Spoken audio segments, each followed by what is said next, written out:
spiral she'll come in the summer and winter time. And she estimated this one to be about at least 5 to 7 AD, probably Pueblo 1, 2, somewhere around in there. And anyway, she came in, you know, summertime, nothing happened on the first day of summer. So in December she came back, the sun's further south, it goes down south. So the sun was moving across and the camera kept freezing up. She was about ready to pack it up. And then, but she noticed they cast a shadow off of this rock right here when the sun's farther. This happens on the first day of winter, December 26th. So that shadow will hit down here and it moves right here. It goes all the way across that panel. It'll come off where that line's coming up. So this happened. So this, you know, this is a winter solstice marker. That marks the first day of winter.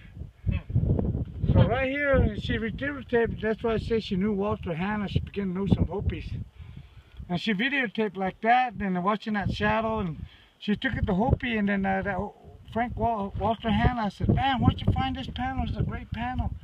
And he told him, he says, "Well, up here in the Mesa Verde area, in the Butte Mountain Travel Park site." And this is how he interpreted. Right here, you see Grandmother Spider, who helped create the earth. Oh, yeah. Right here, this is Masao. You remember Masao? Ruler of the third world, messed up. God gave him another chance, put in him ruler of the fourth world. So remember, he's the one that gave the Hopi the corn, the red, blue, white, yellow corn. Told him, go out and bless this land as far as you can go so God won't destroy it.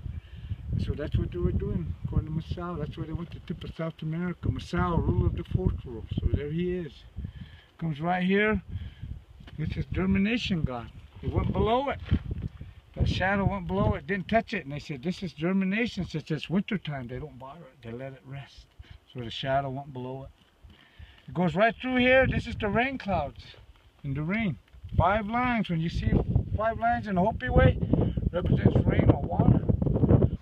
Right here you see a circle with squares. This is Mother Earth. Her abalone, seashell, coral, jet. Mother Earth. Necklace. Kokapelli. Flute player. Fertility man. Had certain powers. Could make things grow. Fertility people can't have kids. Had certain medicine. Like I say, there's the blue flute, gray flute. So they still use those as clan signs. All these are all clan signs still. But it goes down this way. Keeps coming on down. Keeps coming on down. It'll come off about right here where this line's coming up.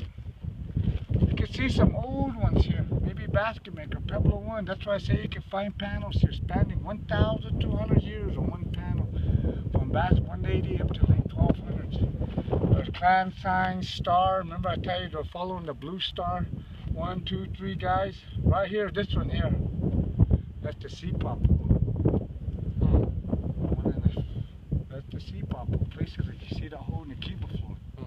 This is where man's coming out of the third world, merging into the fourth world, merged into the fourth world.